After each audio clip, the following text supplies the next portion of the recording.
اللہ اللہ اللہ اللہ اللہ اللہ اللہ اللہ۔ الحمد للہ رب العالمین والصلاة والسلام علی حبیبہ محمد وآلہ وصحبہ اجمعین۔ اعوذ باللہ من الشیطان الرجیم، بسم اللہ الرحمن الرحیم۔ آج کا موضوع بحث قلب ہے۔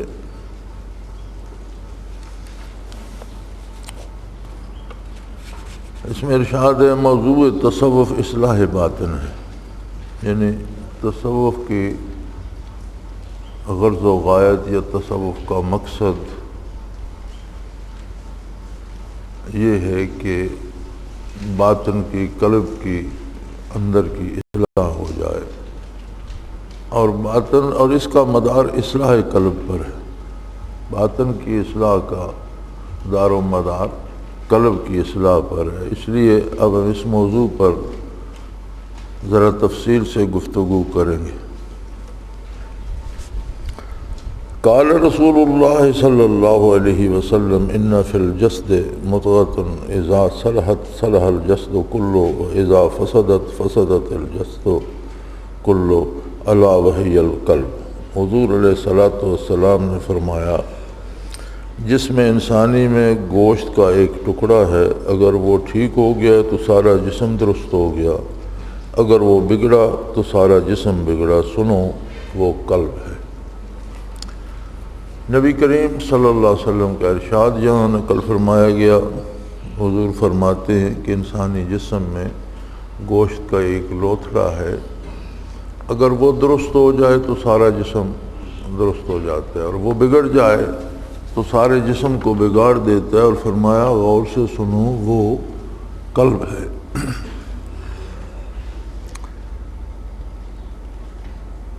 اس حدیث میں بیان تو مضغہ لحم صنوبری کا ہوا، یعنی قلب اسی گوشت کے لوتھڑے کو کہا گیا ہے جو سینے میں دھڑکتا ہے اور پورے جسم میں خون پہنچاتا ہے، مگر حکم اس لطیفہ کا ہے جو اس کو مضغہ سے گہرا تعلق اور اتصال ہے۔ لیکن مراد یہ ہے کہ اس کے اندر جو لطیفہ ربانی ہے وہ مراد ہے۔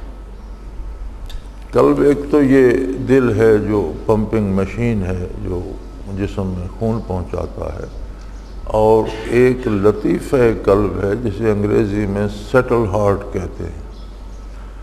عالم امر کا ایک لطیفہ جو اس کے اندر رکھ دیا گیا ہے، مراد وہ ہے۔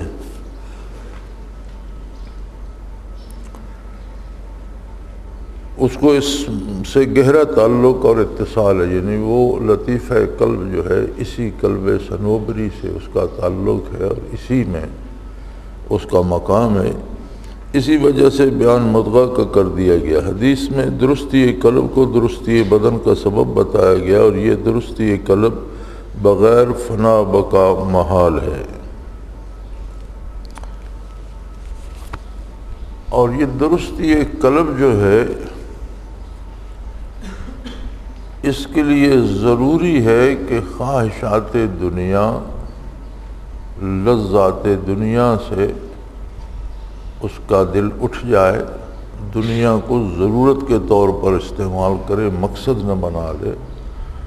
فنا سے مراد یہ ہوتا ہے، اور بقا سے مراد ہوتا ہے کہ اللہ کی رضا کے ساتھ باقی رہے، اپنی ساری کوشش، اپنی ساری محنت اللہ کی رضا کو حاصل کرنے کے لیے لگائے۔ یعنی اگر دنیا کے اعتبار سے دیکھیں تو اس کا ہونا نہ ہونا برابر ہے، وہ فانی ہے، اور اللہ جل شانہ کے ذات کے اعتبار سے دیکھیں تو اس ذات کی طلب میں بندہ باقی ہے، اسے فنا بقا کہتے ہیں۔ فرماتے ہیں کہ درست، اور یہ درستی قلب جو ہے بغیر فنا بقا کے محال ہے۔ اس درجہ میں سالک فنائیت قلبی کے بعد واصل باللہ ہوتا ہے، اور اس سے پہلے ایمان کے متزلزل ہونے کا خطرہ ہوتا ہے۔ حضرت فرماتے ہیں کہ فنا بقا کا حصول جو ہے یہ ایک طرح سے ضمانت بن جاتا ہے ایمان پر قائم رہنے کی، چونکہ دنیا کی محبت اس کے دل سے فنا ہو جاتی، دنیا میں رہتا ہے، دنیا ہی کی غذا کھاتا ہے، یہی لباس پہنتا ہے، دنیا کا کاروبار کرتا ہے، ساری زندگی سنت کے مطابق گزارتا ہے، لیکن اس کا مقصد محض حصول زر نہیں ہوتا، مقصد اتباع سنت ہوتا ہے۔ دنیا میں جس طرح پانی میں کشتی ہوتی ہے تو کشتی پانی ہی میں رہتی ہے، ریت پر یا زمین پر تو نہیں چلتی، لیکن جب پانی کشتی میں آ جائے تو پھر وہ نہیں رہتی۔ کشتی پانی میں رہتی ہے لیکن پانی اگر کشتی میں آ جائے تو پھر وہ نہیں رہتی۔ تو فنا سے مراد یہ ہے جس طرح کشتی پانی میں رہتی ہے لیکن اس کو اندر نہیں آنے دیتی، اسی طرح صوفی دنیا میں بسر کرتا ہے لیکن دنیا کی محبت اور طلب اور دنیا کو مقصد نہیں بناتا، دنیا کی محبت کو دل میں نہیں آنے دیتا، یہ فنا ہے۔ اور بقا سے مراد یہ ہے کہ اس کا ہونا محض رضائے باری کے لیے ہے، اس کی طلب، اس کا مقصد حیات اللہ کے۔ اور فرماتے ہیں اس فنائیت قلبی کے بعد اسے اللہ جل شانہ کا قرب نصیب ہوتا ہے، اور اس سے پہلے ایمان کے متزلزل ہونے کا خطرہ ہوتا ہے۔ اگر کسی کو یہ نعمت نصیب نہیں ہے تو وہ خطرے میں رہتا ہے کہ کسی بھی وقت دنیا کی کوئی لذت، دنیا کا کوئی لالچ، دنیا کا کوئی عہدہ اسے صراط مستقیم سے ہٹا دے۔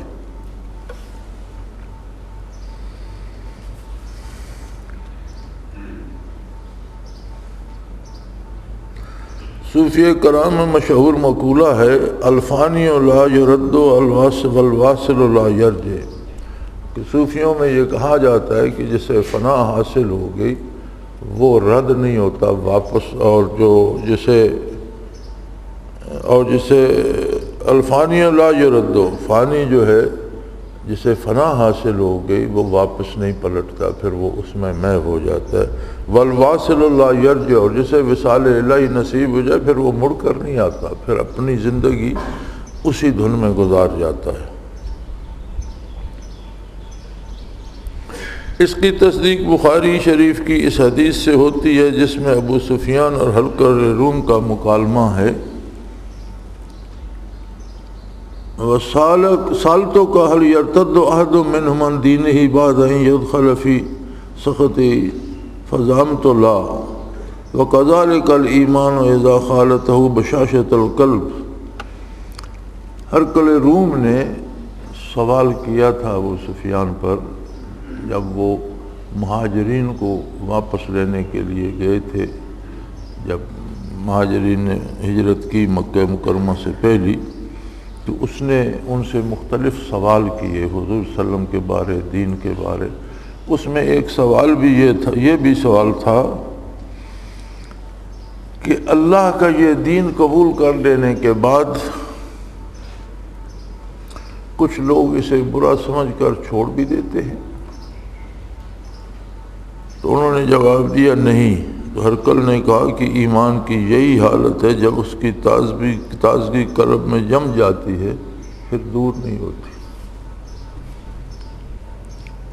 فنا فی اللہ اور بقا باللہ کے مقامات پر فائز ہونے کے بعد ایمان دل میں جم جاتا ہے، اور اس حقیقت کو اللہ تعالیٰ نے ایک اور صورت میں بیان فرمایا ہے۔ قرآن حکیم میں جس انداز سے بیان فرمایا گیا ہے وہ یہ ہے وَلَٰكِنَّ اللَّهَ حَبَّبَ إِلَيْكُمُ الْإِيمَانَ وَزَيَّنَهُ فِي قُلُوبِكُمْ۔ قرآن کریم میں ارشاد ہے کہ اللہ تعالیٰ نے حَبَّبَ إِلَيْكُمُ الْإِيمَانَ، ایمان کو تمہارے نزدیک محبوب کر دیا ہے، وَزَيَّنَهُ فِي قُلُوبِكُمْ، اور تمہارے دلوں میں اسے سجا دیا ہے، دلوں کی زینت بنا دیا ہے۔ لیکن اللہ تعالیٰ نے تم کو ایمان کی محبت اس کو تمہارے دلوں میں مرغوب کر دیا، اور اس کی تفصیل یہ ہے کہ اصل مکلف قلب ہے۔ مراد اس سے یہ ہے، حضرت ثابت یہ کرنا چاہتے ہیں کہ اصل مکلف قلب ہے۔ قلب میں اگر ایمان ہے، قلب اگر درست ہے تو پھر سارا معاملہ درست ہے۔ یہ آیہ کریمہ بھی یہی بات بتاتی ہے۔ ہرقل روم اگرچہ عیسائی تھا لیکن وہ بھی جانتا تھا، اور اس نے بھی یہی بات کی تھی کہ ایمان کی خصوصیت یہ ہے کہ جب دلوں میں جم جاتا ہے تو پھر آدمی اسے چھوڑتا نہیں ہے۔ اور قرآن کریم نے بھی یہاں ایمان کا رشتہ قلب ہی سے بتایا، فرمایا لیکن اللہ حبب الیکم ایمان کو تمہارے نزدیک محبوب بنا دیا اور اسے تمہارے دلوں کی زینت بنا دیا۔ تو فرماتے ہیں اس سے مراد یہ ہے کہ اصل مکلف قلب ہے، مخاطب قلب ہے، عالم متکلم فاہم قلب ہے، یعنی علم رکھنا، علم الہیات۔ علم سے یہاں مراد علم الہیات ہے، اللہ کی ذات، اللہ کی صفات، آخرت، ملائکہ، جسے علم الہیات کہتے ہیں۔ ایک ہوتا ہے علم کونی، جو معاملات دنیا میں ہو رہے ہیں، اس کا محل دماغ ہے، دماغ مادی ہے، جسم مادی ہے۔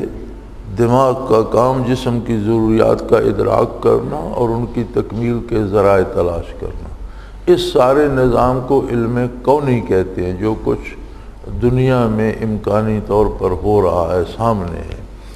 اور عقیدے سے لے کر ذات و صفات باری اور مغیبات جتنے بھی ہیں، فرشتے، جنت، دوزخ، جن پر ایمان بالغیب ضروری ہے، حشر و نشر، حساب کتاب، عذاب و ثواب قبر، برزخ، اس سارے کو علم الہیات کہا جاتا ہے۔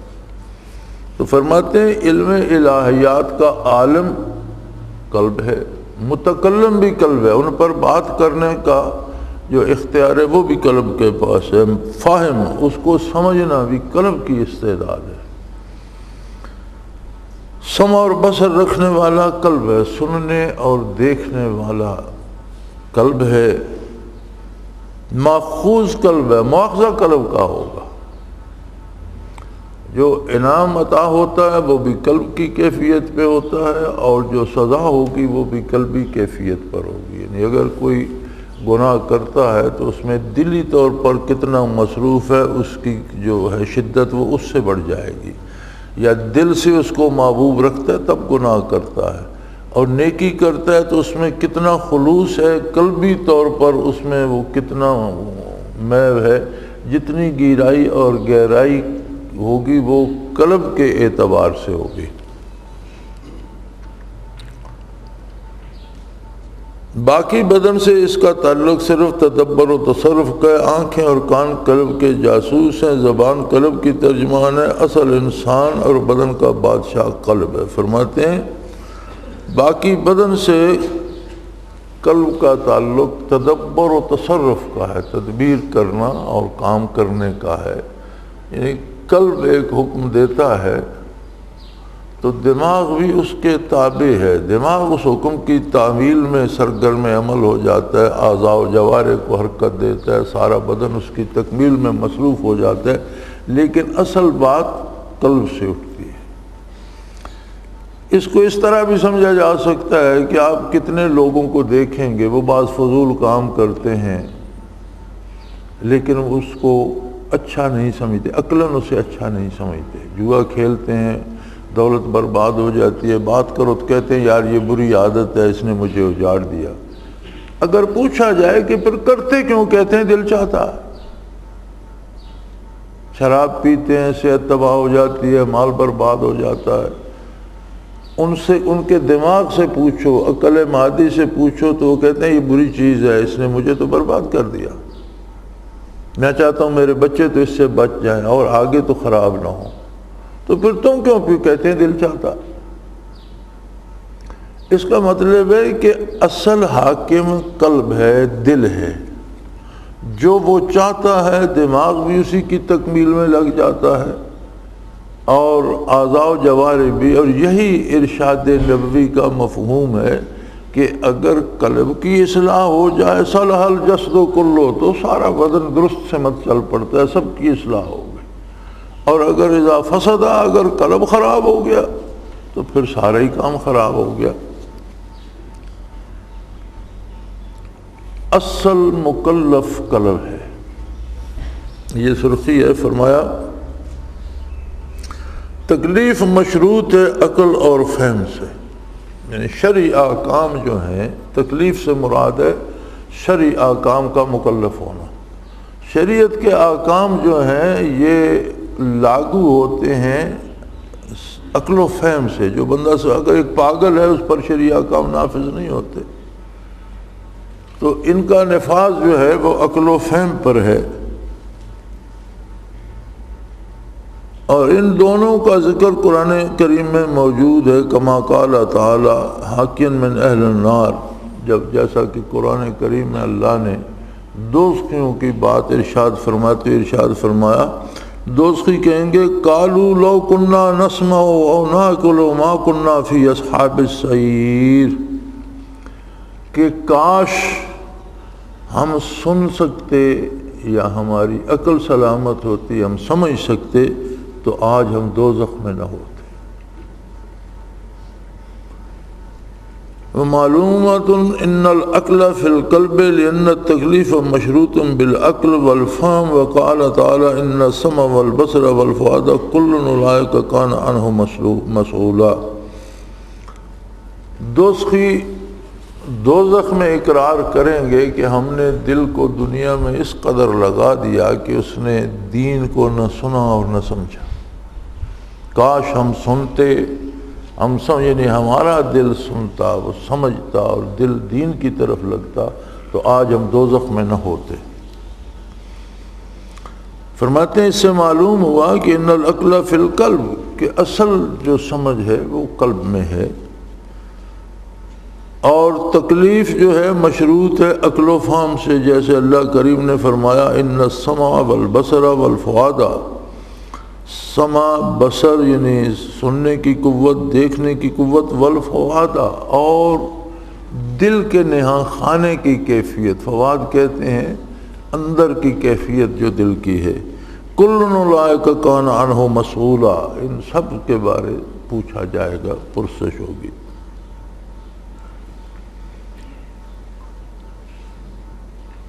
وقرن اللہ تعالی بذکر السمع والبصر لأنہما آتان للقلب فی تعویلت سورۃ المحسوسات المسموعات۔ فرمایا اللہ تعالی نے سننے اور دیکھنے کی قوت کو اس لیے ساتھ ارشاد فرمایا کہ یہ دونوں قلب کے چوکیدار ہیں جو اس تک اطلاع پہنچاتے ہیں۔ آنکھ جو کچھ دیکھتی ہے اس کی تصویر بھی قلب میں جاتی ہے، کان جو کچھ سنتا ہے اس کی اطلاع بھی قلب میں جاتی ہے، لہذا قلب کے ساتھ اللہ تعالیٰ نے ان دونوں کا ذکر بھی فرمایا کہ یہ دونوں ذرائع ہیں مادی اطلاعات کو قلب تک پہنچانے کے۔ اللہ تعالیٰ نے دوسروں کو قول نقل فرما کر کہیں گے کہ اگر ہم سنتے یا سمجھتے تو دوزخ میں معلوم ہوا کہ عقل قلب میں ہے اور مدار تکلیف کا عقل اور فہم پر ہے، اور فرمایا کان، آنکھ اور دل ہر شخص سے ان سب کی پوچھ ہوگی،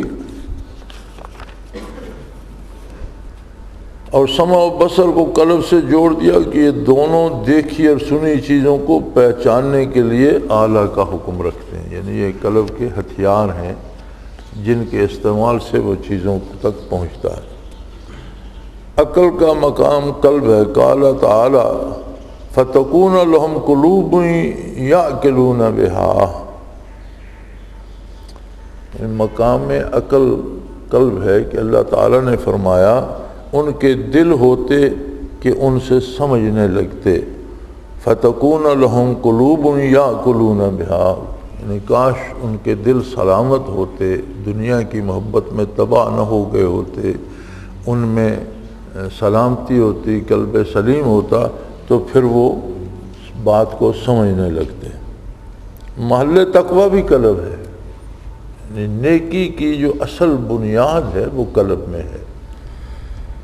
اولئک الذین امتحن اللہ قلوبہم للتقوی، خادمان نبوت اور صحابہ اکرام رضوان اللہ علیہم اجمعین کی تعریف فرماتے ہوئے قرآن کریم ارشاد فرماتا ہے یہ وہ لوگ ہیں جن کے دلوں کو اللہ نے تقوی کے لیے خاص کر دیا ہے۔ تو قرآن کریم کے ارشاد کے مطابق تقوی کا بھی اصل محل قلب ہے، وہ کیفیت قلب میں ہوتی ہے، تب زبان سے بھی ظاہر ہوتی ہے، آنکھوں سے بھی ظاہر ہوتی ہے، ہاتھ پاؤں اعضاء و جوارے سے بھی ظاہر ہوتی ہے۔ بندہ بات بھی نیک کرتا ہے، دیکھتا ہے تو نیکی کی نظر سے دیکھتا ہے، اور کام کرتا ہے تو وہ شریعت کے مطابق کرتا ہے، لیکن اصل کیفیت قلب میں ہوتی ہے۔ جس طرح اللہ نے یہ ارشاد فرمایا کہ ان لوگوں کے، یہ وہ لوگ ہیں جن کے قلوب کو اللہ نے تقوی کے لیے خاص کر دیا ہے، تو تقوی کا محل بھی قلب ہے، اور مخاطب اور محل وہی بھی قلب ہے۔ اللہ کریم نے جب وہی نازل فرمائی تو حضور اکرم صلی اللہ علیہ وآلہ وسلم کی عقل جو ہے، جس طرح آپ کی ذات مخلوقات میں بے مثل و مثال ہے، آپ کی ہر صفت پوری مخلوق میں بے مثال ہے، کوئی دوسرا ایسا نہیں ہے، حسن ظاہری ہو یا حسن باطنی ہو۔ اسی طرح آپ کی عقل اور آپ صلی اللہ علیہ وسلم کا دماغ عالی جو ہے، ایسا دوسرا دماغ کائنات میں نہیں ہے، بے مثل و بے مثال ہے، لیکن اس کے باوجود جب وہی نازل ہوئی تو قلب اطہر پہ نازل ہوئی۔ فرمایا قرآن کریم میں موجود ہے وَإِنَّهُ لَتَنزِيلُ رَبِّ الْعَالَمِينَ نَزَلَ بِهِ الرُّوحُ الْأَمِينُ عَلَىٰ قَلْبِكَ لِتَكُونَ مِنَ الْمُنذِرِينَ۔ یہ قرآن رب العالمین کا بھیجا ہوا ہے، اس کو امانت دار فرشتہ لے کر ہے، اور آپ کے قلب پر، تاکہ آپ من جملہ ڈرانے والوں میں کیوں، یعنی نزول وحی کا محل جو ہے وہ بھی قلب اطہر ہے۔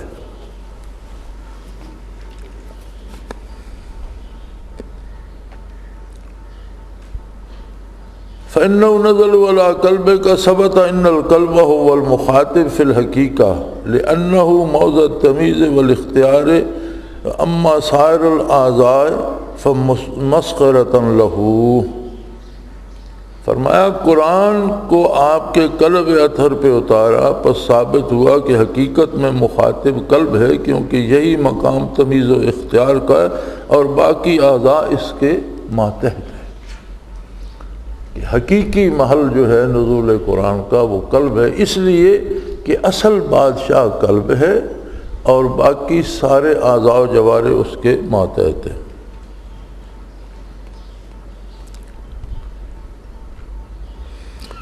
آگے قرآن میں ارشاد ہوتا ہے اِنَّ فِي ذَلِكَ لَذِكْرَىٰ لِمَنْ كَانَ لَهُ قَلْبٌ۔ قرآن کے بارے ارشاد ہوتا ہے کہ قرآن میں سراپا نصیحت ہے۔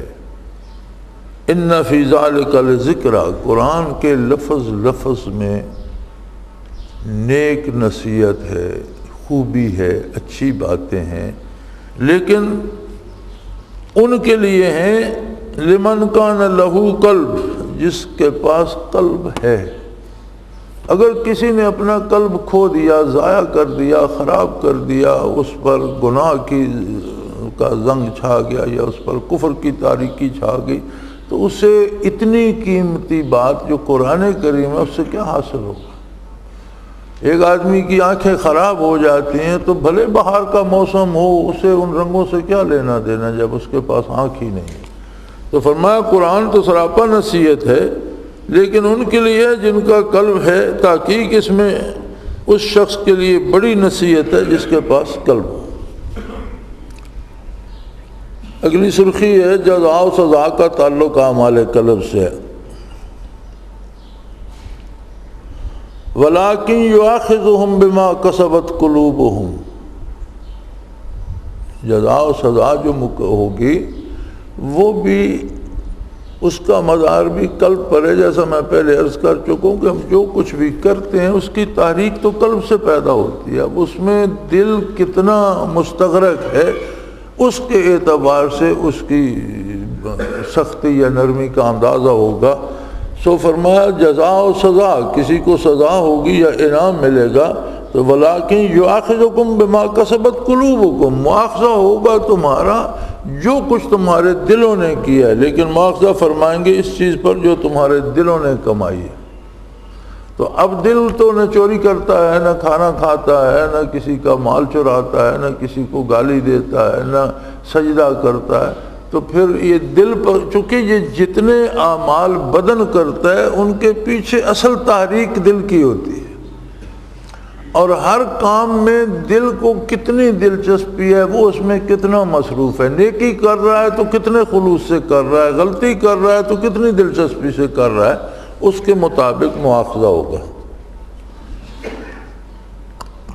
فرمایا علم و فہم کی ضد کی نسبت بھی قلب کی طرف ہے، یعنی اگر کوئی نہیں سمجھتا، نہیں جاننا چاہتا، ضد کرتا ہے، مخالفت کرتا ہے حقیقی علم کی، تو اس کی نسبت بھی قرآن کریم نے قلب کی طرف کی ہے۔ فرمایا ختم اللہ علی قلوبہم، ارشاد ہے اللہ نے ان کے دلوں پر مہر کر دی، وہ نہیں سمجھ سکتے، انہوں نے اتنے گناہ، اتنے جرائم کیے کہ جس کی سزا یہ دی گئی کہ ان کے دلوں پر مہر کر دی گئی۔ اور کفار نے کہا وقالوا قلوبنا غلف، کفار نے کہا کہ آپ تبلیغ فرماتے ہیں، آپ ارشاد فرماتے ہیں، ہمارے دل تو غلافوں میں لپٹے ہوئے ہیں، ہمارے دلوں پر تو غلاف ہے، ہمارے دلوں تک آپ کی بات نہیں پہنچتی۔ پھر قرآن کریم نے فرمایا بل رانا علی قلوبہم، یہ کیوں نہیں سنتے نبی کریم صلی اللہ علیہ وسلم کے ارشادات، یہ کیوں قرآن کی بات نہیں؟ فرمایا ان کے دلوں پر زنگ لگ گیا ہے، ان کے دل ناکارہ ہو گئے ہیں۔ ایک اور جگہ ارشاد فرمایا لہم قلوب لا یفقہون بہا، فرمایا یہ اس لیے نہیں سنتے اور مانتے کہ ان کے دل ایسے ہیں جو سمجھ نہیں سکتے، لا یفقہون بہا یعنی تفقہ ہوتا ہے بات کو سمجھنا، کہ ان کے دل ایسے ہیں جن کی سمجھ ماری گئی ہے۔ تو فرمایا علم و فہم کی ضد کی نسبت بھی قلب کی طرف ہے۔ وثبت ان موضع الجہل والغفلۃ هو القلب، فرمایا اس سے یہ ثابت ہو گیا کہ جہالت، نادانی یا غفلت کا محل بھی قلب ہے۔ ان آیات قرآنی سے ثابت ہوا کہ امین وحی و نبوت، امین اسرار الہی، امین شریعت اور خزانے اسرار غیبیہ قلب ہے۔ یہ وہ خزانہ ہے جس پر عقل کا رازن ڈاکہ نہیں ڈال سکتا، قلب ہی تجلیات باری، ولایت اولیاء اللہ اور کشف و الہام کا خزانہ ہے۔ ہر انسان کے سینے میں ایک ہی دل ہے اور وہی محل تجلیات باری کے لیے مخصوص ہے، اس لیے باری تعالیٰ اس میں غیر کا قبضہ پسند نہیں فرماتا۔ جب قلب تجلیات باری کا مسکن بن جاتا ہے تو تمام رذائل ذلیل ہو کر چلے جاتے ہیں، یعنی جب قلب میں تجلیات باری آ جاتی ہے تو پھر رذائل سے مراد ہے بری عادتیں، دنیا کی طلب، حسد، بخل، تکبر، یہ چیزیں جتنی بری خصلتیں ہیں یہ پھر وہاں سے رخصت ہو جاتی ہیں۔ فرماتے ہیں ان الملوک اذا دخلوا قریۃ افسدوها وجعلوا عزت اہلها اذلہ، قرآن کریم کی آیت ہے کہ جب بادشاہ بحیثیت فاتح کسی شہر میں داخل ہوتے ہیں تو وہ طاقت و تاراج کر دیتے ہیں اور بڑے بڑے جو وہاں معتبر ہوتے ہیں ان کو رسوا کر دیتے ہیں۔ تو یہاں مراد ہے کہ عشق الہی اور تجلیات الہی بھی بادشاہ کی حیثیت سے جب قلب کو فتح کرتی ہیں، فاتح کی حیثیت سے قلب میں داخل ہوتی ہیں تو وہاں حسد، تکبر، جو بڑے بڑے بت بنے ہوئے ہوتے ہیں ان کو ذلیل و رسوا کر کے وہاں سے نکال دیتی ہے۔ چنانچہ جب قلب کی پوری طرح اصلاح ہو جاتی ہے تو غیر اللہ کا اس میں گزر نہیں ہوتا۔ قلب کی اصلاح سے مراد یہ ہے کہ اس میں اللہ کی محبت رہ جائے، اور جو کام بھی کرے، جو کمائے، جو خرچ کرے، جو کھائے، جو پیے، جو لے، جو دے، جو دوستی یا دشمنی کرے، ہر کام میں اس کے مد نظر اللہ کی رضا ہو۔ دشمنی بھی افراد سے نہ ہو کہ میں نے اس کو ذلیل کرنا ہے، دشمنی بھی اللہ کے لیے ہو کہ اللہ نے اس سے دشمنی کرنے کا حکم دیا ہے۔ اگر وہ توبہ کر جاتا ہے تو ہماری ذات کی اس سے کوئی دشمنی نہیں، ختم ہو جائے۔ دوستی بھی اللہ کے لیے ہو، ذاتی نہ ہو۔ اگر کوئی اللہ کے حکم کے خلاف جاتا ہے تو وہاں دوستی کی ضرورت نہ رہے، یعنی زندگی کو اس انداز میں ڈھال لے۔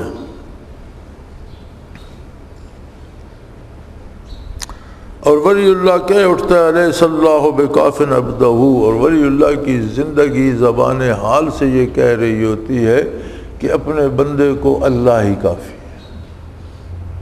اس کی حرکات، اس کی سکنات، اس کے تعلقات، اس کے اعمال، اس کا کردار اس بات کی وضاحت کرتا ہے کہ اسے صرف اللہ چاہیے، اور یہ اللہ کے ساتھ مطمئن ہے، جو حکم اللہ کا ہے اس کے مطابق تعمیل ارشاد کرتا ہے۔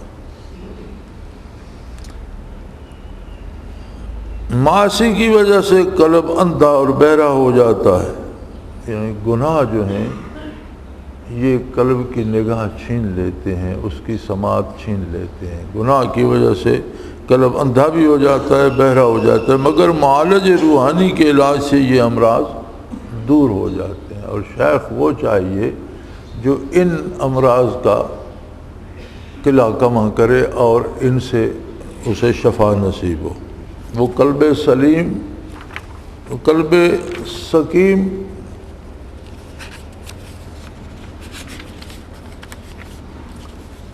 قلب سقیم قلب سلیم بن جاتا ہے، یعنی بیمار دل جو ہے اسے معالج روحانی کی صحبت نصیب ہو تو وہ قلب سلیم بن جاتا ہے، اور یہی قلب سلیم اخروی فلاح کے لیے راس المال بن جاتا ہے، اور یہی سرمایہ بن جاتا ہے آخرت کو کمانے کا۔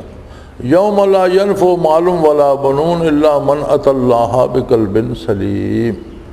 آخرت کے لیے بھی قرآن کریم نے فرمایا کہ اس دن نہ مال فائدہ دے گا نہ اولاد، ہاں ان لوگوں کو فائدہ ہوگا جو قلب سلیم لے کر حاضر ہو۔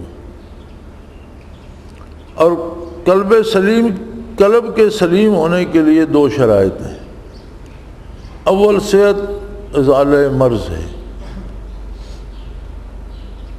اول صحت از مرض ہے، یعنی قرآن کریم نے، قرآن مجید نے قلب کے امراض کفر، شرک، شک، خواہشات نفسانی کے تباہ کو قرار دیا۔ قلب کا مرض کیا ہے؟ قلب کا مرض ہے کفر، شرک، شک میں مبتلا ہو جانا، خواہشات نفسانی ان کے پیچھے لگ جانا، یہ قلب کے امراض ہے، اور ان سے صحت حاصل کرنے کا واحد ذریعہ یہ ہے کہ کسی معالج روحانی سے علاج کرایا جائے۔ دوسری شرط یہ ہے کہ قلب کو غذائے صالح بہم پہنچائی جائے۔ جس طرح غذائے صالح جسم انسانی صحت مند اور قوی ہوتا ہے، اسی طرح قلب کی صحت اور قوت کے لیے بھی غذائے صالح درکار ہے، مگر قلب کی غذا جسم کی غذا سے مختلف ہے۔ قلب کی غذائے صالح کی نشاندہی یوں کی گئی، یعنی جس طرح آپ جسم کو صاف ستھری غذا دیتے ہیں تو وہ صحت مند رہتا ہے، خراب غذا دیتے ہیں بیمار ہو جاتا ہے، اسی طرح قلب کو بھی صاف ستھری غذا چاہیے، خراب غذا ہوگی تو وہ بیمار ہو جائے گا۔ اور قلب کی بذکر اللہ تطمئن القلوب، کہ خوب غور سے سن لو، اللہ کے ذکر سے دلوں کو قرار حاصل ہوتا ہے۔ علاج قلب، غذائے قلب اور عارفین کاملین کے بغیر کہیں سے نہیں ملتی۔ قلب کی غذا بھی، قلب کا علاج بھی، قلب کی دوا بھی اللہ کے کامل بندوں سے ملتی ہے، بازار میں یہ نہیں ملتی۔ اب اس سے آگے یہاں تک ہو گئی قلب، اور قلب کی اہمیت واضح ہو گئی کہ نزول وحی کا مقام بھی قلب ہے، مکلف بھی قلب ہے، سمجھتا بھی قلب ہے، اور نادانیاں بھی قلب ہی کرتا ہے۔ قلب کو زنگ لگ جائے تو اسے اچھی بات بھی سنائی نہیں دیتی، اور آخرت میں مواخذہ جو ہوگا وہ بھی انہی قلبی کیفیات پر ہوگا۔ یہاں تک قلب کی اہمیت واضح کر دی گئی۔ پھر اس کے بعد روح پہ بحث فرماتے ہیں، اگلی سرخی ہے بحث روح۔ پہلے یہ جان لینا چاہیے یہاں روح کی تعریف بالوجہ ہوگی نہ کہ بالکنا، کیونکہ روح کی حقیقت کے متعلق ارشاد باری تعالیٰ ما اوتیتم من العلم الا قلیلا۔ تعریف روح میں اختلاف ہے، اور اہل سنت والجماعت کے مذہب کے مطابق اس کی تعریف یہ ہے، فرمایا روح کی تعریف بالوجہ ہوگی، یعنی جو روح کے اثرات ہیں، جس جسم میں روح ہوتی ہے اس میں کیا اثر ہوتا ہے، جس سے روح نکل جاتی ہے اس میں کیا اثر ہوتا ہے۔ روح کس طرح زندگی عطا کرتی ہے، روح نہیں ہوتی تو کیا کیفیت ہوتی ہے، یہ بالوجہ یعنی روح کے ساتھ جو چیزیں متعلق ہیں، جو خصوصیات ہماری سمجھ میں آتی ہیں، اس کے اعتبار سے بحث ہوگی۔ بالکل یعنی روح کی ذات پر بحث نہیں ہوگی کہ روح کیا ہے، کس چیز سے بنی ہے، اس کو کس طرح نظر آنا چاہیے، یہ نہیں ہوگی، چونکہ اس کے بارے اللہ کریم نے فرما دیا وَمَا أُوتِيتُم مِّنَ الْعِلْمِ إِلَّا قَلِيلًا۔ جب روح کے بارے سوال کیا گیا تو فرمایا قُلِ الرُّوحُ مِنْ أَمْرِ رَبِّي، روح امر ربی میں سے ہے، وَمَا أُوتِيتُم مِّنَ الْعِلْمِ إِلَّا قَلِيلًا، اس سے آگے تمہاری انسانی علم کی استعداد ہی نہیں کہ وہ سمجھ سکے روح کی کنہ کو، یعنی اس کی حقیقت کو سمجھنے کی انسانی علم محدود ہے، کم ہے، لہذا اس کے وجود پہ بحث نہیں ہوگی، اس کے جو اثرات ہیں روح کے، اس حوالے سے روح پر بحث ہوگی۔ اور اہل سنت والجماعت کے مذہب میں اس کی تعریف کیا ہے؟ روح کی تعریف وَدَلَّ عَلَيْهِ الْكِتَابُ وَالسُّنَّةُ وَإِجْمَاعُ الصَّحَابَةِ أَدِلَّةُ الْعَقْلِ إِنَّهَا جِسْمٌ مُخَالِفٌ بِالْمَاهِيَّةِ لہذا جسم المحسوس هو جسم نورانی علوی خفیف حی متحرک ينفذ في جوہر الأعضاء يسری في سریان الماء في الورد وسریان الدہن في الزیتون والنار في الفخم۔ کتاب و سنت میں اجماع صحابہ اور عقلی دلائل اس بات کی دلالت کرتے ہیں کہ روح ایک جسم ہے جو اپنی ماہیت کے لحاظ سے اس محسوس جسم عنصری کے مخالف ہے، یعنی جس طرح یہ محسوس جسم میں عنصری محسوس ہوتا ہے، اسے ہم چھو سکتے ہیں، دیکھ سکتے ہیں، توڑ سکتے ہیں، جوڑ سکتے ہیں، اس طرح نہیں، جسم تو ہے لیکن اس کے مخالف ہے، نہ وہ نظر آتا ہے، نہ اسے آپ توڑ پھوڑ سکتے ہیں، نہ اسے جوڑ سکتے ہیں، نہ اسے محسوس کر سکتے ہیں، اس کے مخالف ہے۔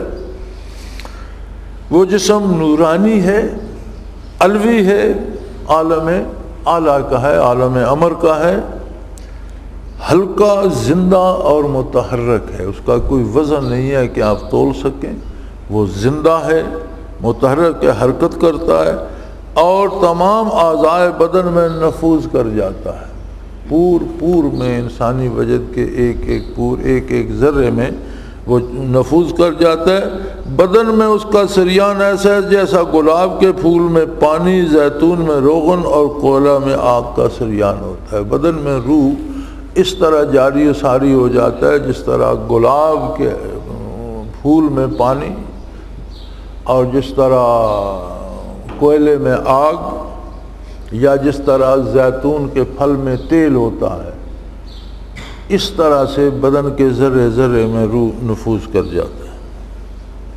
اگلی سرخی ہے روح جسم لطیف ہے۔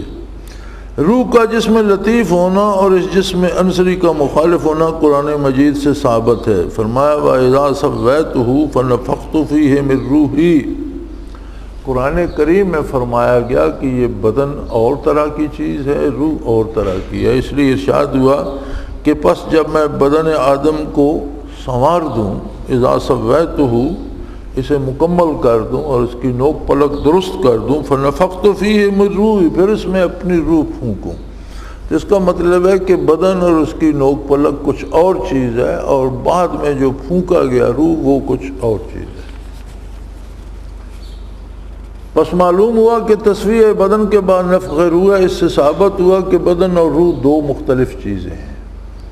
پھر یہ کہ بدن میں روح کا نفخ کیا، اور نفخ جسم کا ہوتا ہے، کسی وجود کا ہوتا ہے، یعنی روح پھونکا گیا، آپ پھونک مارتے ہیں تو اس میں پھونک ہوتی ہے، کوئی ایک وجود ہوتا ہے، وہ نظر آئے نہ آئے، دکھائی دے نہ دے، لیکن آپ صرف ہونٹوں کو اس طرح کر دیں اور اس میں سے ہوا نہ نکالیں تو وہ پھونک نہیں ہوگی۔ تو جب روح کا نفخ یعنی روح پھونکا گیا تو اس کا مطلب ہے کہ وہ ایک وجود ہے جو جسم میں داخل کیا گیا، وہ نظر آتا ہے یا نہیں آتا، جسم لطیف ہے، علوی ہے، کیسا ہے، لیکن ہے صحیح۔ اس سے روح کا جسم لطیف ہونا ثابت ہوا، جیسے کہ ایک آیت ثم انشأناه خلقا آخر، یعنی جب پوری وہ آتی ہے کہ ہم نے منی کے قطرے سے خون کا ایک لوت بنایا، خون بنایا، پھر خون سے گوشت کا لوتھڑا، پھر اس میں ہڈیاں، پھر ان پر کھال چڑھائی، پھر اسے دوسری مخلوق بنا دیا. جب اس میں روح ڈالی جاتی ہے تو پھر وہ کہتے ہیں کہ اس میں ثم انشأنا خلقا آخر، اور اس پہ مزید روشنی ڈالی گئی کہ پہلے جسم انسانی وجود میں آیا جس کی تفصیل منی، خون، گوشت، ہڈی اور ہڈی پر گوشت چڑھانے کے مدارج سے کی. اس کے بعد ایک دوسری طرح کی مخلوق بنا دیا، یعنی اس میں روح پھونکی اور وہ اجزائے بدن میں سریان کر کے، یعنی ایک ایک بدن میں وہ چلی گئی. اس سے روح کا جسم سے الگ ایک مستقل حقیقت ہونا ثابت ہوا. یعنی اس سے یہ ثابت ہو گیا کہ روح الگ ایک حقیقت ہے کہ بدن منی سے خون بنا، خون سے گوشت بنا، اس میں ہڈیاں بنی، ان پر کھال چڑھائی گئی، بدن انسانی مکمل ہو گیا. پھر اس میں روح پھونکی تو وہ ایک دوسری طرح کی مخلوق بن گیا. یعنی بدن انسانی بغیر روح کے مکمل ہونے کے بعد بھی بے حس و حرکت، بے عقل و فہم اور ایک لوتھڑے کا لوتھڑا ہی تھا. جب اس میں روح پھونکی تو وہ دوسری طرح کی مخلوق بن گیا. فرمایا اس سے ثابت ہوتا ہے کہ روح ایک مستقل حقیقت ہے، اور یہ کہ وہ جسم لطیف رکھتی ہے جو اس جسم کثیف میں سرایت کیے ہوئے ہے.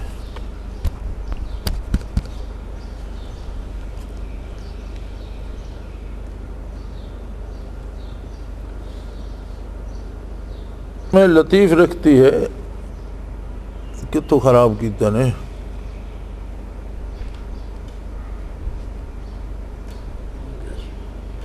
اس سے روح کا جسم سے الگ ایک مستقل حقیقت ہونا ثابت ہوا، اور یہ کہ وہ جسم لطیف رکھتی ہے جس جسم کثیف میں سرایت کیے ہوئے. یعنی ان آیات سے یہ ثابت ہوا کہ بدن کی ایک الگ حیثیت ہے اور روح ایک الگ حقیقت ہے، اور وہ جسم لطیف ہے، نظر آنے والی، مادی آنکھوں سے نظر آنے والی نہیں، مادی ہاتھوں سے آپ اسے ٹٹول محسوس نہیں کر سکتے، اور جسم کثیف میں وہ سرایت کی ہوئی.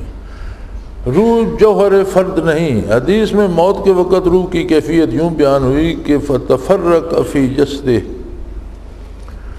جوہر فرد ہوتا ہے جیسے یہ جوہر فرد ہے، اسے ہم نے اس کی لمبائی، چوڑائی، اونچائی دیکھ لی، اسے ہم نے پکڑ لیا، یہ جوہر فرد. روح ایک جوہر ہے لیکن وہ جوہر فرد نہیں، اس طرح کی نہیں جس طرح کی مادی چیزیں ہیں. اس لیے کہ فرماتے ہیں فتفرق فی جسدہ، کہ موت کے وقت روح انسان کے، کافر کی روح اس کے جسم میں مختلف حصوں میں چھپنے کی کوشش کرتی ہے. تو اس کا مطلب ہے کہ بدن کے اعضاء جو ہیں وہ تو ایک دوسرے میں چھپ نہیں سکتے. اب ہاتھ چاہے کہ میں پیٹ میں گھس جاؤں یا پاؤں چاہے کہ میں چھپ جاؤں، نہیں. لیکن روح ادھر ادھر بھاگتی ہے جب فرشتے دیکھتی ہے، جب موت کا وقت آتا ہے. تو فرماتے یوں میں فتفرق فی جسدہ، کہ میت کے بدن میں متفرق ہو جاتی ہے. اس سے روح کا جوہر فرد ہونا باطل ہوا. بہرحال روح کوئی جسم لطیف ہے، مگر اس کی حقیقت سوال کرنے کے باوجود اللہ تعالیٰ نے نہیں بتائی. حالانکہ ملائکہ، جنوں، انسانوں کی پیدائش بغیر پوچھے بتا دی. اللہ نے اپنی مرضی سے بتا دی. جنوں کو آگ سے پیدا کیا، فرشتوں کو نور سے پیدا کیا، انسان کو خاک سے پیدا کیا، یہ بغیر پوچھے بتا دی. اور روح کے متعلق سوال بھی ہوا تو فرمایا کہ تم نہیں جان سکتے، تمہارا علم بہت کم ہے. صرف اتنا بتایا قل الروح من امر ربی، کہہ دو کہ روح امر ربی. اگر اس کی پیدائش کسی مادہ مثلا پانی، ہوا، مٹی یا نور سے ہوتی تو اس کا ذکر کیا جاتا. تو کسی مادے کا ذکر نہیں کیا گیا جہاں روح کی پیدائش کا ذکر ہوا. اور یہ نور سے بھی زیادہ لطیف ہے. یعنی نور سے فرشتے پیدا کیے گئے. نور، یہاں ایک بات سمجھ لینی چاہیے، یہ نور کے لفظ پہ بڑے مغالطے لگتے ہیں. ایک نور ہے ذات باری تعالیٰ کا جسے کہا جاتا ہے. ذات باری تعالیٰ خالق ہے، مخلوق نہیں ہے. ازلی ہے، ابدی ہے، ہمیشہ سے ہے، ہمیشہ کی. ایک نور بھی مخلوق ہے، اللہ کا ہے جس سے فرشتے پیدا فرمائے. تو یہ یہاں بڑا مغالطہ ہو جاتا ہے، اور اس میں ہمارے دیوبندی بریلوی بھائی بڑا شور کرتے رہتے ہیں اور ایک دوسرے پہ فتوے لگاتے رہتے ہیں. تو یہ تمیز ہونی چاہیے کہ اللہ کی ذات کو جب نور کہا جاتا ہے تو اس کی حقیقت اور ہے، اور فرشتے کو نور کہا جاتا ہے یا کسی دوسری چیز کو نور کہا جاتا ہے تو اس کی حیثیت وہ نور مخلوق ہے. وہ نور جب اطلاق مخلوق کی طرف ہوتا ہے تو اس سے مراد وہ نور ہوتا ہے جو مخلوق ہے. جیسے کہتے ہیں حضور صلی اللہ علیہ وسلم نور ہیں، مراد وہ نور ہے جو مخلوق ہے، مخلوق کی ہدایت کے لیے. آپ کا ہر قول نور ہے، آپ کا ہر فعل نور ہے، آپ کی ذات کا ذرہ ذرہ نور ہے، لیکن وہ نور جو مخلوق ہے، مخلوق کی ہدایت کے لیے. اللہ نور ہے، وہ نور جو خالق ہے. تو یہاں بڑے فتوے لگتے ہیں، اصل بات نہ سمجھنے کی ہے، اسے سمجھنا چاہیے. تو فرمایا یا نور، یعنی نور مخلوق جو ہے وہ بھی ایک مادہ ہے جس سے فرشتے پیدا کیے گئے. تو اس کا ذکر کیا، معلوم ہوا کہ یہ نور سے بھی زیادہ لطیف ہے. نور جو مخلوق ہے، روح اس سے لطیف تر ہے، فرشتے سے بھی لطیف ہے.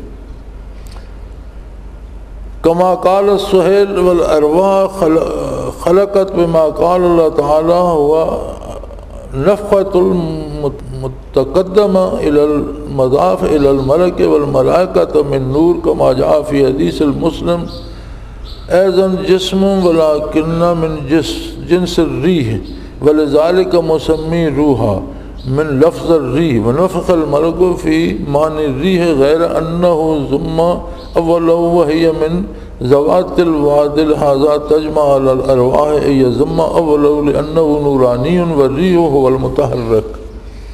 ترجمہ کیا گیا ہے کہ حضرت ابو القاسم سہیلی رحمۃ اللہ علیہ نے کہا کہ روح کی پیدائش اس چیز سے جو اللہ نے فرمائی، اور وہ نفخ ہے.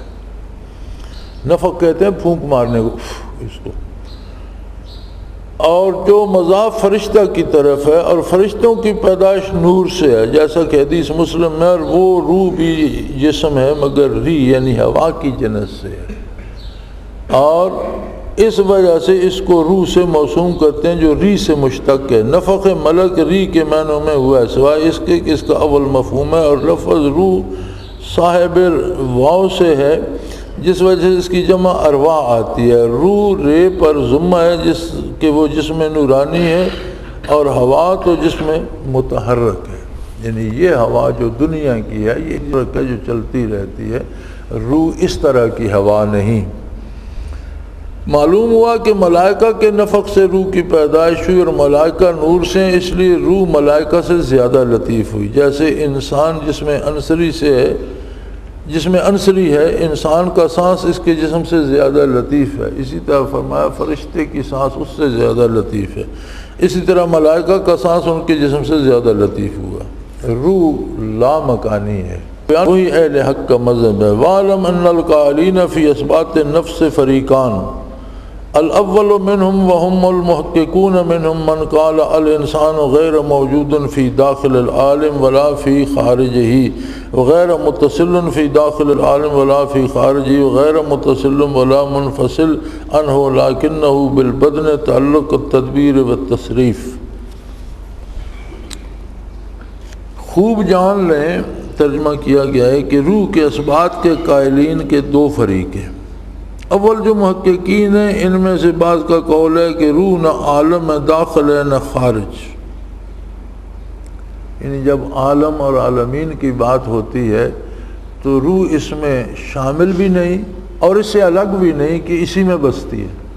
یعنی اس کا حصہ نہیں ہے، اس میں بستی ہے لیکن اس کا حصہ نہیں ہے. جیسے قرآن میں ارشاد ہے کل الروح من امر ربی، تو یہ عالم امر کی شے ہے. عالم خلق میں بستی ہے عالم خلق میں، لیکن اس میں اس کا شمار نہیں ہوتا، یہ عالم امر سے ہے. اور ان میں بعض کا قول ہے کہ روح نہ عالم میں داخل ہے خارج، نہ داخل میں متصل ہے نہ خارج میں، نہ داخل میں متصل ہے. یعنی عالم داخل کو کسی چیز کے ساتھ پکی بندھی ہوئی نہیں ہے. متصل سے مراد ہوتا ہے جڑ جانا. اور نہ خارج میں، نہ عالم امکان کے باہر کسی چیز سے یہ مقید ہے. اس سے فعل اس انسانی بدن سے اس کا تعلق تدبیر و تصرف کا. یعنی انسانی بدن میں جب یہ موجود ہوتی ہے تو جو کچھ وہ کرتا ہے، سوچتا ہے، سمجھتا ہے، اس سب کا سبب روح ہے. روح نہ ہو تو وہ ساری چیزیں اس میں نہیں رہتی. معلوم ہوا روح مجرد ہے، بہت لطیف ہے، لا مکانی ہے، اس لیے مکان نہیں، مکان مادیات کے لیے ہوتا ہے، یعنی کوئی جگہ مخصوص اس دی ہوتی جس چیز کا ایک مادی وجود ہو۔ روح کا مادی وجود نہیں ہے روح کا، تو اس کے لیے کوئی جگہ خاص نہیں ہے۔ اور یہ بدن سے پہلے بھی یعنی روح بدن سے پہلے موجود تھی اور اس کے بعد بھی موجود رہتی ہے۔ بدن وجود میں نہیں آیا، سنتی ہے، روح سنتا ہے، دیکھتا ہے، کلام کرتا ہے۔ اس کی لامکانی کیفیت حدیث میں لفظ اما سے بیان کی گئی ہے۔ جب رسول کریم صلی اللہ علیہ وسلم سوال کیا گیا این کان ربنا، تو آپ نے فرمایا فی اما، مکان ذات باری کے لیے منفی ہے، لفظ اما استعمال کیا گیا، یہ روح کا مقام ہے۔ سوال متکلمین کے نزدیک تجرد سے متصل ہے، عالم داخل بھی نہیں، خارج بھی نہیں، اور لا مکانی ہے، تو یہ صفت تو اللہ کی ہے کہ اس کے لیے کوئی مکان نہیں۔ تو یہ گیا کہ اگر اس طرح روح میں یہ صفت تسلیم کر لی جائے تو کیا یہ شرک نہیں ہوگا؟ تو فرمایا اخص صفات باری تعالیٰ سے وجوب اور قدم مطلق ہے، یعنی اللہ کی صفات جو ہیں ان کی خصوصیت یہ ہے کہ وہ ہمیشہ سے ہمیشہ قائم رہیں گی، یعنی ان کا وجوب ہمیشہ، یہ صفات باری میں سے، اور نہ وہ تجرد جو مسبوق بالعدم، اور ایسا تجرد اللہ کی صفات میں نہیں ہے جس پہ فنا بھی آ سکتی ہو، جس میں تغیر و تبدل بھی ہو سکتا ہو، جس میں تبدیلیاں ہو سکتی ہوں، وہ صفات اللہ کی صفات نہیں ہے۔ اللہ کی صفات میں تبدیلیاں نہیں ہوتی، اور ممکن اور حادث بھی ہو، یعنی ایسی صفت کہ جو ہو بھی سکتی ہے اور ایسی کہ جو کبھی ضائع بھی ہو سکتی ہے۔ تو امام راضی نے خوب جواب دیا وَعْلَمْ أَنَّ الْجَمَاعَةَ مِنَ الْجَهَالِ يَظُنُّونَ أَنَّهُ لَمَّا كَانَ الرُّوحُ مَوْجُودٌ لَيْسَ بِمُتَحَيِّزٍ وَلَا حَالٍ فِي الْمُتَحَيِّزِ وَجَبَ أَن يَكُونَ مَثَلًا لِلَّهِ ذَلِكَ جَهْلٌ فَاحِشٌ وَغَلَطٌ كَبِيرٌ تحقیقہ ما ذکرنا ان المساوات فی انسہ لیس بمتحیز ولا حال فی المتحیز مساوات فی صفت سلبیہ لا توجب المماثلہ۔ فرمایا امام راضی رحمۃ اللہ علیہ نے اس کا بڑا خوبصورت جواب دیا ہے کہ جان لیں کہ جو ہلاک کی ایک جماعت گمان کرتی ہے کہ جب روح موجود ہے اور کسی چیز میں متحیز نہیں ہے، یعنی اس کا ہونا نہ ہونا ہماری عقل کی دسترس سے باہر ہے، نہ متحیز میں ہے، تو اس سے لازم آئے گا کہ خدا کی مثیل ہو، اللہ سے شرک لازم آئے گا۔ فرماتے ہیں یہ کہنا سری جہالت بدترین غلطی ہے۔ حقیقت یہ ہے جو ہم نے بیان کی کہ وہ غیر متحیز اور نہ متحیز میں یہ اوصاف سلبیہ میں مساوات ہے جن سے مماثلت لازم نہیں آتی، یعنی یہ جو ہیں اوصاف اس میں اوصاف سلبیہ ہیں۔ اوصاف سلبیہ وہ ہوتے ہیں جہاں کمی آتی ہے، کمزوری آتی ہے، تبدیلی آتی ہے، تو اوصاف سلبیہ میں اللہ سے شرک نہیں ہوتا، چونکہ اللہ کریم اس سے بالاتر ہے۔ ثابت ہوا کہ باری تعالیٰ کے اوصاف سلبیہ اور اضافیہ میں غیر کا شریک ہونا شرک نہ ہوگا، یعنی اوصاف سلبیہ میں شرک نہیں ہوتا۔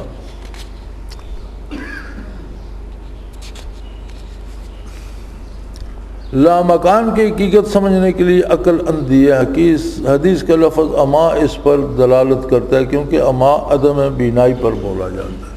جو حضور میں ذات باری کے بالے فرمفی اما یعنی آنکھ اسے نہیں دیکھ سکتی، اس لیے عالم امر جو ہے اس کے لیے یہ ظاہری بصارت جو ہے یہ اسے نہیں دیکھ سکتی، نہ مادی عقل اسے سمجھ سکتی ہے، اس کے لیے یہ اندھے ہیں، اسی لیے حضور نے اما کا لفظ استعمال فرما۔ اما کے معنی اندھا ہوتا ہے۔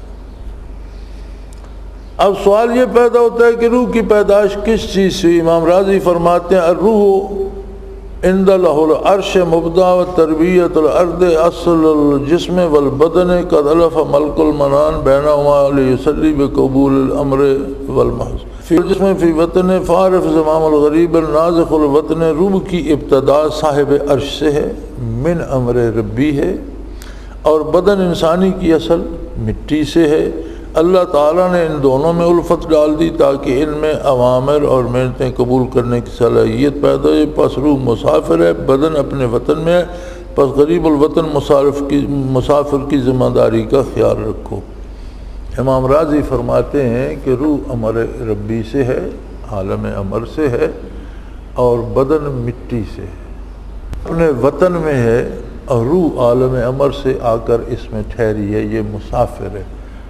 تو وہ فرماتے ہیں کہ مسافر کا خیال رکھو، اسے واپس پلٹ کر گھر جانا ہے، اسے آگے اسفل السافلین کی طرف مت دھکیلو، بلکہ ایسا کردار اپناؤ کہ اس کا تعلق واپس اپنے مقام سے ہو اور واپس اپنے گھر جائے۔ عالم امر کیا ہے؟ حضرت امام غزالی نے عالم امر اور عالم خلق پر بحث کی ہے، اور یہ بتایا کہ ان دو امر کے درمیان عرش ہیں، عرش سے اوپر عالم امر ہے، نیچے عالم خلق ہے، خود عرش بھی عالم خلق میں شامل ہے۔ وعالم الامر عبارت من الموجودات الخارجیہ من الحس والخیال والجہت والمکان والتحیز والمکان وهو ما لا يدخل تحت المساحت وتقدیر الانتفاع الکمیت عنہ۔ عالم امر عبارت موجودات سے ہے، ایسی موجودات سے ہے جو حس، خیال اور جہت، مکان اور حیز سے خارج ہے۔ عالم امر کی کسی چیز کی آپ کوئی جہت، کوئی رخ، کوئی اس کو محسوس کرنا یا اس کا وجود آپ محسوس نہیں کر سکتے، اس سے خارج ہے، لیکن موجود ہے۔ عالم امر انتفاع کمیت کی وجہ سے مساحت اور تقدیر کے تحت نہیں آ سکتا، یعنی عالم امر انتفاع کمیت کو اس نے اندازہ نہیں لا، کمیت کی نفی ہو جاتی ہے۔ کمیت ہوتی ہے کتنا ہے، کیسا ہے، لمبا ہے، چھوٹا ہے، چوڑا ہے، پتلا۔ فرمایا یہ اندازے وہاں نہیں لگائے جا سکتے، اور ان کے نہ لگائے جانے کی وجہ سے وہ کسی پیمائش یا اندازے میں نہیں آ سکتا، وہاں آپ کو اندازہ نہیں آ سکتا۔ کون سی چیزیں عالم امر سے ہیں؟ اگلی سرخی یہ ہے، فرمایا صاحب تفسیر مظہری نے الا لہ الخلق والامر کی تفسیر میں اس کی تفصیل، قرآن کریم کی آیت ہے الا لہ الخلق والامر، خوب غور سے سنو، عالم خلق بھی اللہ کا ہے اور عالم امر کا مالک بھی وہی ہے۔ اس کی تفسیر میں فرماتے ہیں صاحب تفسیر مظہری نے، قاضی ثناء اللہ پانی پتی رحمۃ اللہ تعالی علیہ تفسیر مظہری کے مصنف فرماتے ہیں قالت الصوفیۃ المراد بالخلق والامر عالم الخلق یعنی جسمانیت العرش ما تحتہ، عالم خلق اور جسم رکھنے والا جو ہے وہ عرش ہے اور اس کے تحت جو کچھ بھی ہے۔ وما فی السماوات والارض وما بینہما، آسمان اور زمین اور ان کے درمیان جو کچھ ہے وجود رکھنے والا، یہ سب عالم خلق ہے۔ وَأَصُولُهَا الْأَرْبَعَةُ أَرْبَعَةُ الْعَنَاصِرِ، اور اس دی بنیاد اربع عناصر ہیں، النار والماء والہواء والتراب، آگ، پانی، ہوا اور مٹی، وما يتولد منها من نفوس الحیوانیہ والنباتیہ والمعدنیہ وہی اجسام لطیفۃ ساریۃ فی اجسام کثیفہ۔ وعالم امر یعنی المجردات حسن القلب والروح والسر والخفی والاخفاء التي هي فوق العرش ساریۃ فی نفوس الانسانیہ والملکیہ والشیطانیہ سریان الشمس فی المرء سمیت بعالم الامر لأن اللہ تعالی خلقها بلا مادۃ بامرہ کن فیکون۔ وقال البغوی قال سفیان بن عینیہ فرق بین الخلق والامر ومن جمع بینہما فقد کفر۔ ترجمہ دیا ہوا ہے، صوفیاء کرام نے کہا مراد عالم خلق اور عالم امر سے یہ ہے کہ عالم خلق میں عرش اور جو ماتحت عرش ہے، جو چیز آسمان زمین ان کے مابین ہے، سب شامل ہے، اور اس کے اصول عناصر اربع، آگ، پانی، ہوا اور مٹی، اور جو چیزیں ان سے پیدا ہوتی ہیں یعنی نفوس انسانی، نفوس حیوانی، نباتاتی اور معدنی ہے، اور یہ اجسام لطیفہ ان اجسام کثیفہ میں ساری ہیں، سب عالم خلق سے ہیں۔ اور عالم امر سے مراد مجردات ہیں، یعنی لطائف خمسہ، قلب، روح، سری، خفی، اخفا، یہ فوق العرش ہیں، یہ نفوس انسانیہ، ملکیہ، شیطانیہ میں یوں ساری ہیں جیسے سورج کی شعاعیں آئینہ میں ساری ہوتی ہیں۔ لطائف کو عالم امر اس لیے کہتے ہیں کہ اللہ تعالیٰ نے ان کو کسی مادہ سے نہیں بلکہ امر کن سے پیدا کیا۔ بات آ گئی سمجھ یا کچھ نہیں پلے پڑا؟ فرمایا جتنے وجود ہیں جو مادے سے بنے ہیں، ان میں عرش ہے یا آسمان ہے یا آسمانوں کی مخلوق ہے یا فرشتے ہیں یا سورج چاند ستارے ہیں یا نباتات حیوانات چرند پرسن انسان، یہ سب عالم خلق ہے۔ عالم امر عرش سے 9 عرش ختم کرنے کے بعد اوپر عالم امر شروع ہوتا ہے۔ عالم امر میں کوئی ایسا وجود نہیں جس کی کوئی کیفیت یا حدود یا اسے چھونا یا محسوس کرنا یا متعین کیا جا سکے، اس لیے کہ وہ کسی مادے سے نہیں بنا، محض اللہ کے حکم کن سے بنا ہو جا وہ ہو گیا، اس کا کوئی مادہ نہیں ہے۔ اس ساری مخلوق جو عرش سے نیچے ہے، ان کا مادہ اللہ نے بیان فرمایا آگ مٹی ہوا پانی یا نور۔ عالم امر کسی مادے سے نہیں بنا، اور عالم امر سے نفوس قدسیہ میں انبیاء علیہ السلام میں موجود ہوتے ہیں اور ان کی صحبت سے دوسروں میں منتقل ہوتے ہیں۔ ہر جاندار میں صلاحیت ہے کہ وہ ان لطائف کو قبول کرے، الا یہ کہ وہ اللہ کی نافرمانی نہ کرے۔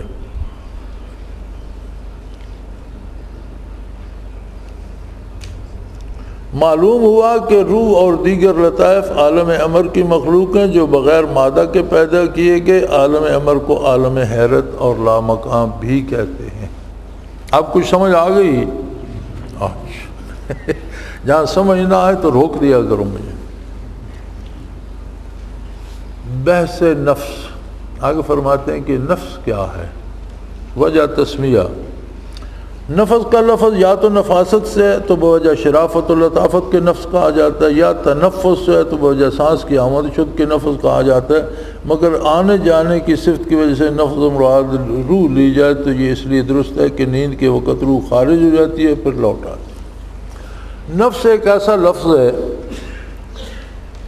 کہ جب آگ مٹی ہوا اور پانی بنتے ہیں تو ان کے سے ایک ایسے بخارات سے پیدا ہوتے ہیں جو مادی حیات کا سبب بن جاتے ہیں، اسے روح حیوانی بھی کہتے ہیں اور اسے نفس بھی کہتے ہیں۔ اور نفس کا لفظ روح پر بھی بولا گیا ہے، حدیث شریف میں بھی بولا گیا ہے اور قرآن کریم میں بھی بولا گیا ہے۔ ایسا یعنی دونوں روح پہ بھی اس کا اطلاق ہوتا ہے، اور وہ بھی چونکہ جو نفس آگ مٹی ہوا اور پانی کے ملنے سے بنتا ہے وہ بھی روح کا کام کرتا ہے۔ آپ کسی کی یہ یہاں سے فسد کھول دیں، یہ جس میں نبض دھڑکتی ہے اس رگ کو تھوڑی دیر کے لیے تو بندہ بے ہوش ہو کر گرنے لگے گا۔ بھئی خون تو چند قطرے نکلا تو وہ کیوں بے ہوش ہونے لگا؟ وہ جو روح حیوانی وہ جو خارات دوڑ رہے ہیں اس میں وہ خارج ہو جاتے ہیں۔ اگر زیادہ دیر ہو جائے تو موت واقع ہو جاتی ہے۔ آپ نے کئی دیکھے ہوں گے لوگ فیشنی جو خودکشی بھی بڑے فیشن سے کرتے ہیں، وہ یہی نبض ایک کاٹ دیتے ہیں، تھوڑا سا خون نکلتا ہے بندہ مر جاتا ہے۔ اتنا خون نہیں نکلتا کہ سارا خون ختم ہو گیا، مرنے کے بعد نکلتا رہے الگ بات ہے۔ تو وہ موت کی وجہ وہی نفس بنتا ہے، وہی روح حیوانی بنتی ہے جو بخارات سے رگوں میں دوڑ رہے ہیں، وہ جب یہ فسد کھولتے ہیں تو وہ نکل جاتے ہیں۔ تو اس سے موت بھی، لوگ خودکشیاں بھی اس طرح کرتے ہیں کہ یہ رگ کاٹ دی اور خودکشی ہو گئی۔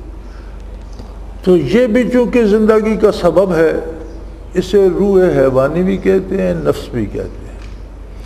اصل اس کی جو ہے وہ چونکہ مادے سے ہے، جب یہ اجزاء اربع عناصر ملتے ہیں تو یہ بنتا ہے، تو اس کا زیادہ رجحان خواہشات نفسانی اور مادی چیزوں کی طرف ہوتا ہے۔ اسے نفس لوامہ کہتے ہیں،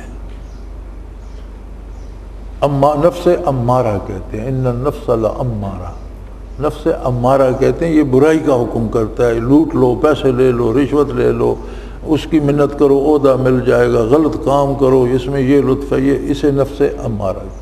لیکن جب اس روح جو عالم امر کی ہے اگر وہ اس پہ غلبہ پانے لگے، اگر اس کی آپ تربیت کرتے ہیں، بندہ ایمان لے آتا ہے اور اللہ کا نام لینا شروع کرتا ہے، اللہ کی اطاعت شروع کرتا ہے، تو پھر وہ اس پہ غالب آنا شروع ہو جاتی ہے اور یہ لفظ لوامہ بن جاتا ہے، یعنی برائی سے جو برائی کا حکم دینے والا تھا وہ برائی سے منع کرنے والا بن جاتا ہے۔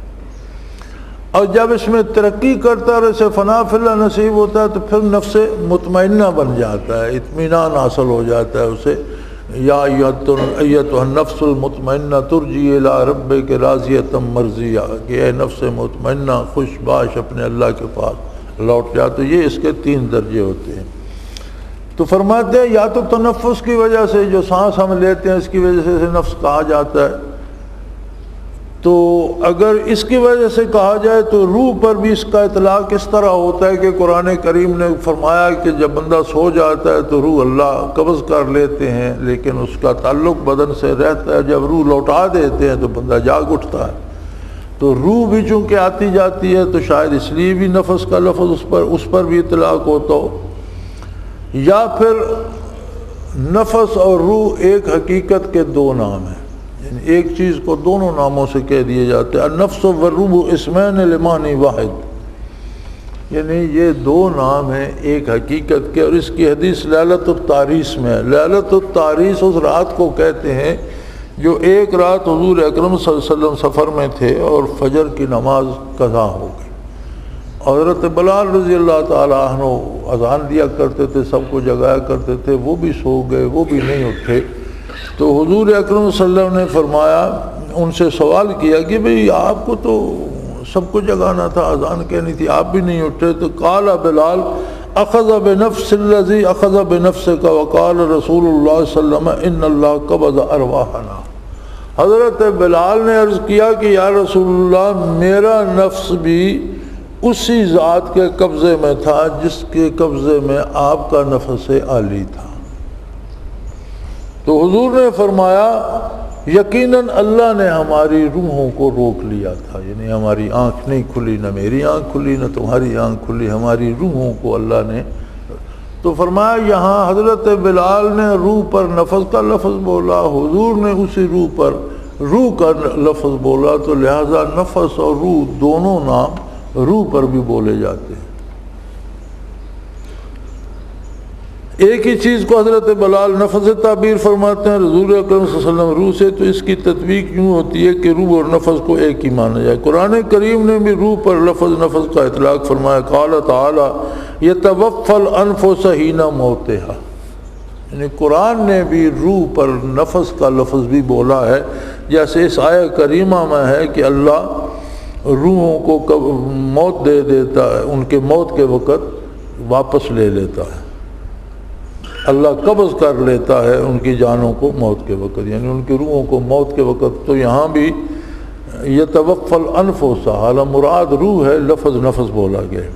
اخرجوا انفسکم، فرشتے کہتے ہیں مرنے والے کو اپنی جانیں نکالو، تو فرمایا مراد تو روح ہوتی ہے۔ یہاں بھی دونوں آیتوں میں ذکر نفس کا اور مراد روح ہے، اور جمہور علماء بھی نفس اور روح کے اتحاد کے قائل ہیں۔ ان النفس والروح مسمى واحدا هم الجمہور، نفس اور روح کا مصداق واحد ہے، جمہور اس کے قائل ہیں۔ آگے فرماتے ہیں نفس اور روح میں فرق۔ علامہ ابوالقاسم سہیلی نے روض العنف میں بحث کی ہے کہ روح اور نفس شے واحد ہے، تغائر و بجا اوصاف کے، یعنی حقیقت دے 2 نام، لیکن چونکہ صفتاں الگ الگ ہیں اس واسطے انہاں علادگی ہو جاندی۔ کسب اخلاق اوصاف حمیدہ یا ذمیمہ کرتا ہے، اور پھر بدن سے عشق و محبت پر پیدا کرتا رہتا ہے، اور مسالے بدن میں مشغول ہوتے ہیں، اس پر لفظ نفس بولا جاتا ہے۔ یعنی جب روح دنیا میں آ کر دنیا پہ فدا ہو جائے اور دنیاوی امور اور لذات دنیا میں اللہ کی یاد اور احکام شریعت کو بھول جائے اور خواہشات نفس کی تکمیل میں لگ جائے، تو پھر اس روح کو نفس کہتے ہیں۔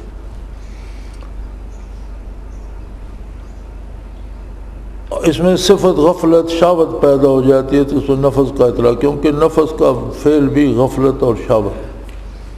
فرمایا اصل روح ہی ہوتی ہے، اسی کو نفس کہتے ہیں، جب وہ امور دنیا میں ملوث ہو کر اللہ کو بھول جائے اور شہوت اور غفلت اور ان میں مبتلا ہو جائے۔ سکون کیا ہے؟ نفس کی صفت غفلت شہوت کو مجاہدہ اور ریاضت سے کم کیا جا سکتا ہے، یعنی یہ نفس جو لگ جاتا ہے امور دنیا میں، اگر محنت کی جائے، مجاہدہ کیا جائے، اللہ اللہ کی جائے، تو اس صفت کو کم کیا جا سکتا ہے۔ اور ان رذائل کو قلت طعام، قلت کلام، تخلیہ اور تقوی سے کم کیا جا سکتا ہے۔ باتیں کم کرنا، کم کھانا، کم سونا، یعنی جسمانی قوا کو کمزور کرنا تاکہ اوصاف ملکوتی پیدا ہوں۔ تو ان رذائل کی کمی کا نام اصطلاح صوفیہ میں سکون ہے۔ صوفیہ جس کو سکون کہتے ہیں وہ یہ ہے کہ یہ بری عادتیں کم ہو جائیں تو از خود جو کیفیت نصیب ہوتی ہے اسے سکون کہتے ہیں۔ سکون کے 3 مدارج ہیں۔ اول سکون تام و کامل، یہ درجہ اطمینان نفس کا۔ سکون کے 3 درجے ہیں۔ سب سے اعلیٰ اور مکمل درجہ یہ ہے کہ اطمینان نفس نصیب ہو جائے، جو میں پہلے عرض کر چکا ہوں، اور اس میں نفس کو مطمئنہ کہتے ہیں۔ دوسرا سکون غیر تام غیر کامل ہے، یعنی سکون تو ہے لیکن مکمل نہیں ہے، کبھی پریشانی کبھی پھر سکون آ گیا، تو فرمایا اس درجے میں نفس کو لوامہ کہتے ہیں۔ اور تیسرا عدم سکون کہ مطلقاً سکون ہے ہی نہیں، اسے نفس امارہ کہتے ہیں۔ یہ 3 حالتیں میں پہلے عرض کر چکا ہوں۔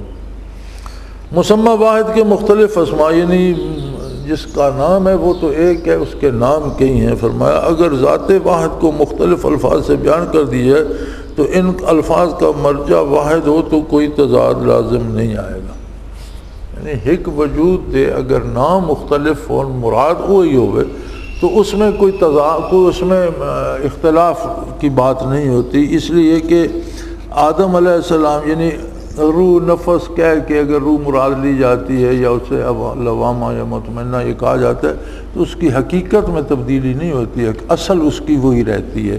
تو یہاں مثال دی گئی ہے جیسے آدم علیہ السلام کی پیدائش متعلق قرآن مجید میں مختلف الفاظ آئے ہیں۔ قال مرۃ خلقہ من تراب، ایک جگہ یہ ارشاد فرمایا کہ آدم کو مٹی سے پیدا کیا، دوسری جگہ فرمایا من صلصال کالفخار، بجنے والی مٹی سے پیدا کیا۔ تو یہ چاروں حالتیں دراصل مٹی ہی کی ہیں۔ گارا بنا، پھر اس میں وہ گارا بدبودار ہو گیا، پھر وہ چکنی مٹی بن گئی جیسے گوندھ کر بن دی جاتی ہے، پھر وہ خشک ہونے کے قریب اور کھٹکنے کے قریب آ گئی۔ تو ان چاروں باتوں میں کوئی اختلاف نہیں ہے، مٹی ہی کی چاروں صورتیں ہیں جن میں قرآن نے مختلف جگہ مختلف چیزوں کو ارشاد فرما دیا۔ پس روح اور نفس شے واحد کے 2 نام ہیں، فرق بے اعتبار صفات کے، الفرق بین النفس بے اعتبار صفات کے، نہ اعتبار ذات کے۔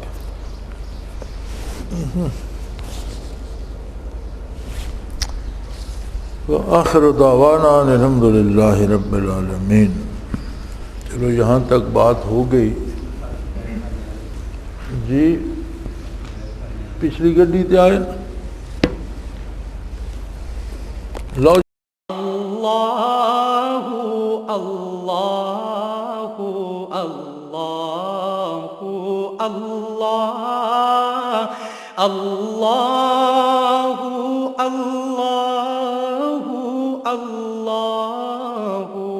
اللہ۔ حضرت امیر محمد اکرم آوان مد ظلہ العالی دارالعرفان منارہ ضلع چکوال میں سالہ سال سے قرآن و حدیث کے اوپر خطابات کر رہے ہیں اور سلسلہ نقشبندیہ اویسیہ کے مطابق لوگوں کو ذکر الہی کی تربیت دے رہے ہیں۔ وہ قرآن پاک کی تفسیر ترتیب وار بیان کر رہے ہیں۔ تفسیر قرآن کو وہ موجودہ ملکی اور بین الاقوامی حالات کے مطابق بیان کرتے ہیں۔ موٹر وے سے کلر کہار کے انٹرچینج سے نکلتے ہوئے، کلر کہار کی جھیل سے ہوتے ہوئے، میانی، بوچھال اور نور پور سے گزرتے ہوئے دارالعرفان منارہ پہنچ سکتے ہیں۔ حضرت امیر محمد اکرم آوان نے بچیوں اور بچوں کی دینی اور دنیاوی تعلیم کے لیے سقارہ اکیڈمی کے نام سے ایک درسگاہ بھی قائم کی ہے، جس کا افتتاح ملک پاکستان کے صدر جنرل محمد ضیاء الحق نے اپنے دست مبارک سے کیا تھا۔ وہ تمام احباب جو اسلام کی طلب رکھتے ہیں ان سے گزارش ہے کہ دارالعرفان منارہ ضلع چکوال میں امیر محمد اکرم آوان صاحب کے خطابات سے مستفید ہوں۔ وہ ہر جمعے کو نماز سے پہلے بیان فرماتے ہیں۔ ہر ماہ کی پہلی اتوار کو ماہانہ اجتماع ہوتا ہے جس میں آپ خصوصی خطاب فرماتے ہیں اور پاکستان کے چاروں صوبوں سے احباب اس اجتماع میں شرکت کرتے ہیں۔ اس کے علاوہ یہاں سال میں 2 مرکزی اجتماعات بھی ہوتے ہیں، ایک رمضان المبارک میں اعتکاف کا اجتماع اور دوسرا جولائی اور اگست میں 40 دن کا اجتماع ہوتا ہے جس میں روحانی تربیت کی جاتی ہے۔ اپنا خون سیماب دے کر اتنا ہم کر جائیں گے، نام آقا کا چمن میں پھر رقم کر جائیں گے۔